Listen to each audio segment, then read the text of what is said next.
Hello to all, class 12th।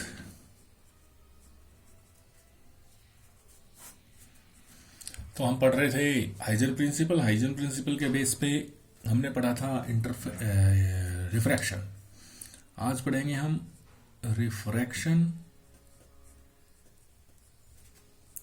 On the basis of Huygens principle. Huygens principle के base पर हम refraction पढ़ेंगे। चलिए, लेट अस कंसीडर ए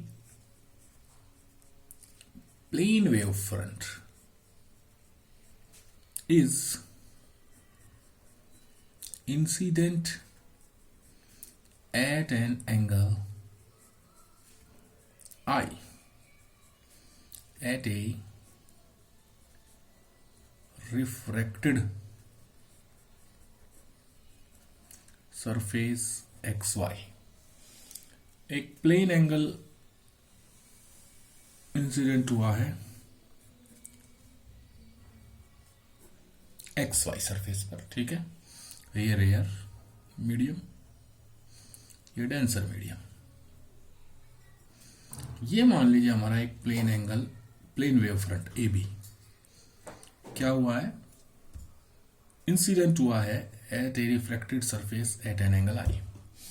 अब आपको पता है प्लेन वेव फ्रंट किसके लिए होता है? पैरेलल वेव फ्रंट के लिए, है ना। ठीक है, ये पैरेलल वेव फ्रंट आ गया हमारा। पैरेलल रेज ऑफ लाइट आ गई, इनके लिए plane wave front A B at an angle incident क्या हुआ है, एक सरफेस एक्स वाई पर at an angle of I incident हुआ है।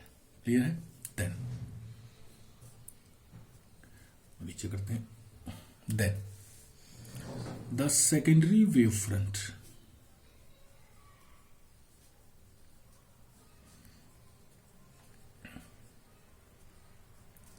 From point B will travel and reach at point A dash on the surface XY, covering a distance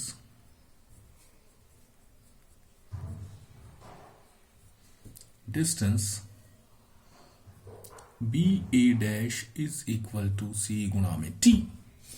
कि भाई B से सेकेंडरी वेव फ्रंट चलेगा और वो चलता चलता चलता आफ्टर टी टाइम कहां टकराएगा? ए डैश पे टकराएगा सरफेस पर। कितना डिस्टेंस ट्रेवल करके? क्योंकि लाइट की स्पीड सी होती है तो सी गुणा टी। टी टाइम में अगर वो यहां से यहां पहुंचा है तो डिस्टेंस कितना हो गया? C multiply by T. Clear है? लेकिन जितनी देर में यहां से सेकेंडरी वेव फ्रंट यहां पहुंचेगा, यहां से भी तो सेकेंडरी वेव फ्रंट चलेगा, लेकिन उसका क्या हो जाएगा? रेयर टू डेंसर मीडियम जाते हुए रिफ्रैक्शन हो जाएगा। क्लियर है? उसका रिफ्रैक्शन। तो उस मीन टाइम के दौरान ए से भी तो सेकेंडरी वेव फ्रंट चलेगा। तो टी टाइम में इसने ट्रेवल किया है डिस्टेंस सी इंटू टी। ए से जो सेकेंडरी वेव फ्रंट चलेगा उसके साथ प्रॉब्लम ये होगी, वो रेयर मीडियम से डेंसर मीडियम में चला गया। मींस अगर यहां एयर है तो डेंसर कुछ भी हो सकता है, मान लीजिए वाटर है, तो वो कहां चला गया? रेयर से डेंसर में चला गया। तो एयर में अगर स्पीड सी गुणा टी है तो डेंसर में स्पीड सी नहीं हो सकती, स्पीड तो चेंज होगी, क्योंकि सी तो एयर में स्पीड होती है 3 × 10⁸ मीटर पर second. So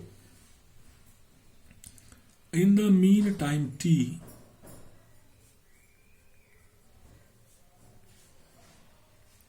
the secondary wave front from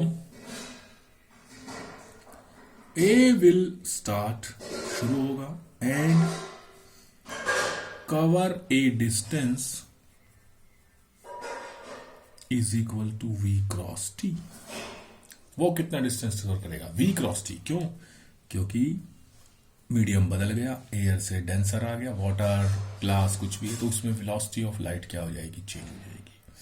अब हम क्या करेंगे, यहां से ना ए को सेंटर मानेंगे और वी क्रॉस टी को क्या मानेंगे, रेडियस मानेंगे, और यहां रखा वी क्रॉस टी रेडियस और एक क्या लगाएंगे, आर्क लगाएंगे।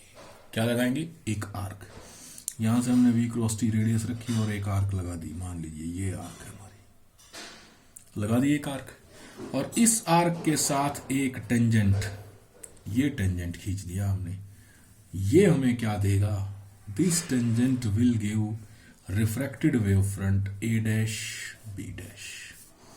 ये टेंजेंट हमें क्या देगा, refracted wave front A dash B dash at an angle of refraction R. Clear? तो इसको हम लिखते हैं fourth point. Then take A as center and V cross T as radius. Then draw a arc. A tangent to this arc will give us the